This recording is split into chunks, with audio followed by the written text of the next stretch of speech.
જેની પૂરી વ્યવસ્થા પૂરી પાડે છે આવા અમારા ડીવાયએસપી એચપી સાહેબશ્રી. આ સમર કેમ્પનું પૂરું ક્રેડિટ જેના નામે જાય છે, જેના ડે 1 માર્ગદર્શનથી લઈને પૂરા પ્લાનિંગથી લઈને બધી લાઇટનિંગ છે, રોજે રોજ સમર કેમ્પમાં શું એક્ટિવિટી થાય છે, શું કરવું જોઈએ, શું ચેન્જીસ કરવા જોઈએ, પૂરા ઉત્સાહથી જેને એ સમર કેમ્પનું આયોજન કર્યું.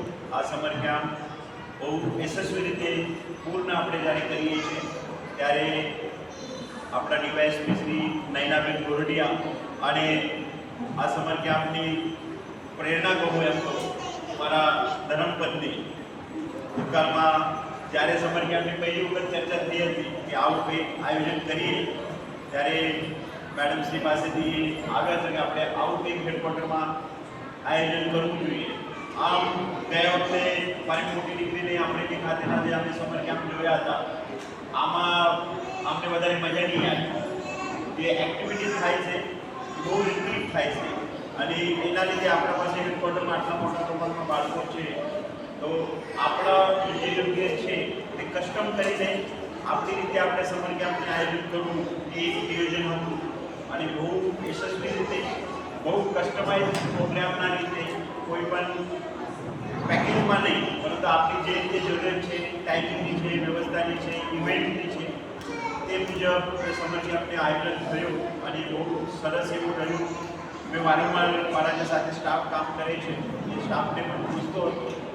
આજના જમાનામાં જે સૌથી મોટી ચેલેન્જ છે આપણા પરિવાર માટે, બાળકો માટે, વાલીઓ માટે, એ છે કે બાળકને કેવી રીતે એંગેજ રાખવું.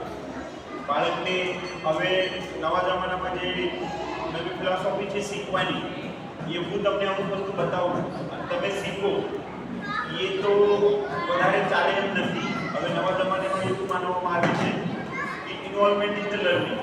જે સુધી તમે એંગેજ નહીં થાવ કોઈ પ્રક્રિયામાં ઇન્વોલ્વ નહીં થાવ તે સુધી તમે લર્ન નહીં કરી શકો. કેમ કે બતાવવાની પ્રક્રિયા તો યુટ્યુબ પણ કરે છે, ગૂગલ ઉપર ચેક કરો કે ભાઈ આ પ્રોબ્લેમ છે એનું સોલ્યુશન કેવી રીતે કાઢીએ, તો મને લાગે કે આપણા શિક્ષકોને આપણા કરતાં પણ વધારે સારી રીતે બે ચાર અલગ અલગ પદ્ધતિથી ગૂગલ અને યુટ્યુબ બતાવી શકે છે. ત્યારે એ વસ્તુ બહુ જરૂરી છે.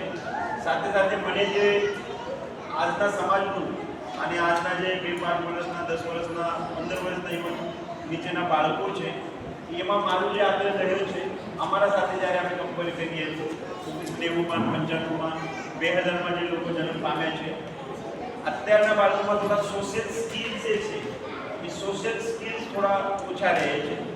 એનું કારણ પણ એવું છે કે આપણી જોઈન્ટ ફેમિલી હવે રહી નથી, નોકરીના બાળકો આપણે અલગ જગ્યાએ જાય છે, બંને પેરેન્ટ્સ વર્કિંગ છે, મોબાઈલ છે, ટીવી છે, એની વધારે યુઝ છે.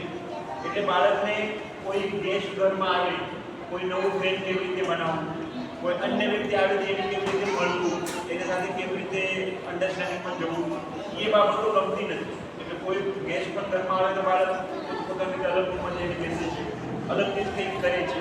તો એ સોશિયલ સ્કિલ્સની બહુ જરૂરિયાત છે. અને મને લાગે જ્યારે આપણે સૌ બાળકો એકત્ર આવીને કોઈ પણ લર્નિંગ એક્ટિવિટી કરતા હોય છે, તમારા આર્ટ હોય, ક્રાફ્ટ હોય, પેઇન્ટિંગ હોય અથવા અન્ય ગેમ્સના પાર્ટ હોય, ત્યારે તમારું સોશિયલ સ્કિલ કેવી રીતે અમુક વસ્તુ આપણે આવે પહેલા જમાનામાં તો આપણે જ્યારે જોઈન્ટ ફેમિલીમાં